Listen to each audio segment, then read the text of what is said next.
Байцгаана уу та бүхэндээ өдрийн мэндийг хүргэе. Бүхэндээ багшаас лайв хичээлийг хэрхэн бүртгэх вэ? Хэрхэн хүүхдээ оруулж лайв хичээлийнхаа бичлэгийг хийх үү? Тэгээд дээрэс нь бичсэн бичлэгээ хэрхэн системдээ байршуулах вэ гэдэг заавар өдөржлийг хүргэж байна. За, багш өөрийнхөө систем рүүгээр нэвтрээд орчихсон байна.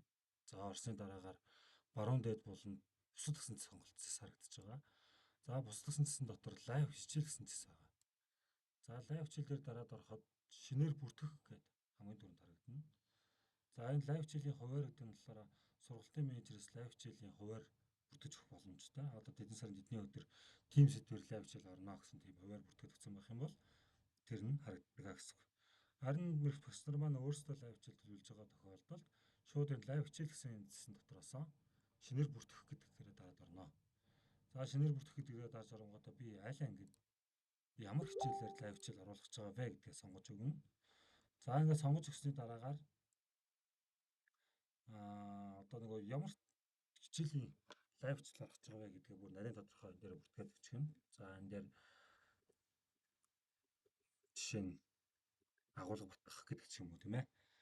За, тэгэнгүүтээ энэ дээр эхлэх огноогоо та хэд маань календарны зураг дээрээ дараа шууд оруулчихна. За, тухайн одоо таны оруулах гэж байгаа лайв хичээл чинь хэдэн сарын хэдний өдөр хэдэн цагаас эхлэх вэ гэдгээр нарийн тохируулаад өгнө гэсэн. За, багш нар маань энэ дээр тохируулж өгөхдөө нэг юмыг маш сайн анхаарах шаардлагатай. За, тэрний юу гэх юм бол лайв хичээл маань яг цаг нь болж ийж хүүхэд дээрээ холбогдох гэсэн төвчлөр нь гарч ирээд хүүхэд маань нэвтэрч орох боломжтой байдаг. Тэгээд дээрэс нь хүүхдүүд маань нэвтэрч ороход бас бага зэргийн хугацаа шаарддаг учраас багш нар маань энийг одоо чиг юм яг нөгөө хичээл лайв хичээл эхлэх цагаас нэг болж игэл 5 минутын өмнө ч юм уу те. Яг нэг цагаа нэг нарийн тооцож байгаа нэг 5-аас 10 минутын өмнө тохируулж өгсөн зөв шүү. Жишээх юм бол одоо би өдөр 12 цагаас лайв хичээлтэй гэдэг юм бол би 11 цагт нэг 50 минут гэдэг ч юм уу тийм ээ.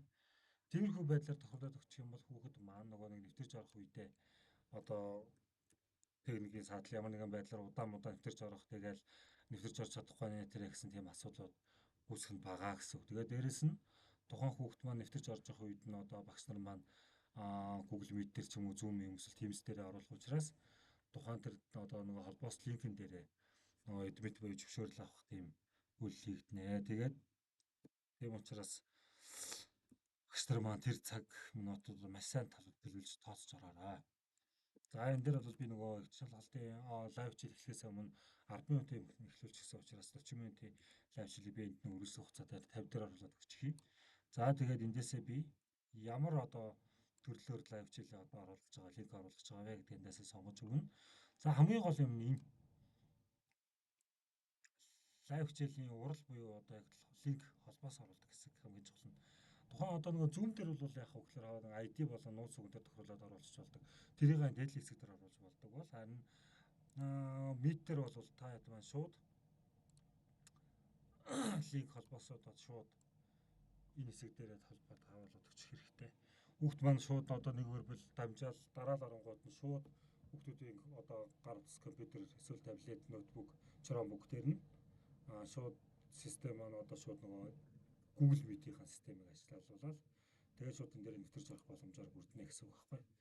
За, ингээд хамгийн доотлолт нь болохоор зөвлөмж хэсгээ тийм ээ лайв хичээлд орж ирэхдээ цагтаа орж ирээрээ, шугам мөртөг харандатаа орж ирээрээ, аль эсвэл ямар нэгэн байдлаар дэвтэр дээр тэр тэмдэглэл өмдөглөлээ тэр одоо уншиж ирээрээ, бүртгэж ирээрээ энэ гэдэг ч юм уу ерөнхий байдлаар энэ дээр ингээд тэмдэглэл зөвлөмж маркаар бичиж болно. За, ингээд бичснийхаа дараагаар хамгийн сүүлд нь ангиудаасаа сонгож өгнө. За, би жишээх юм бол лайв хичээлээ би аль ангиуд дээрээ явуулах вэ гэдгээ эндээсээ сонгож өгнө гэсэн үг. За, би жишээх юм бол одоо 6-гийн давар дийлэх ангид нь ингээд тохируулчихъя. Бүр бүгд тохируулчихъя. Доор нэг л анги байгаа юм шиг. За, ингээд бүх ангиудаа тохируулсан дараагаар хадгалах төвчээр дарангууд таны бүртгэсэн лайв хичээл энэ дээр харагдана гэсэн үг.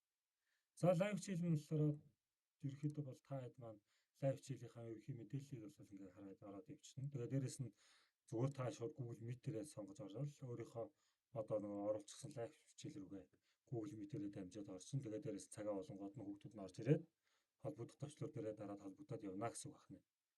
За энэ мэтлэнгээр ингээд лайв хичээлийг бол удирдах харахад бол асуудалгүй. За дээрэс нь хүүхдүүд маань системээрээ буюу их нүүдэл системээрээ нэвтрээд орсон тохиолдолд хүүхдүүдийнх нь эрдэс нь шууд лайв хичээл дээрээ бүртгэж харагдана. За тэгээд хүүхдүүднийхээ нөгөө эрсийг харж байгаа нөгөө эрс бүртгэл бүх юмуд энэ төр багш нарын харагдах учраас энэ дээр бол юу ажилласан эрс бүртгэх байхаа үгүй юм нэ тэр гэсэн тийм нарийн тийм шаардлага бол ер нь гарахгүй байх гэсэн үг баха. За ингээд лайв хичээлээ явж байгаа үед нь та болохоор дэлгэцийн бичлэгийг ингээд ерөөдөө бол аль нэгэн байдлаар хийчих нь. За жишээлх юм бол одоо Moise хаягаараа Google дээр хийж байгаа тохиолдол бол шууд Moise хаяг чинь видео бичлэг шууд дэлгэцээ бичих боломжтойгоор байж идэг. За тэгээд Zoom бол бас дээрээс нь дэлгэцээ бичих бичлэнгээр ингээд одоо та лайв хичээл орж их үедээ дэлгэцээ бичээд хадгалаад аваад үлдэх бүрэн боломжтой гэсэн.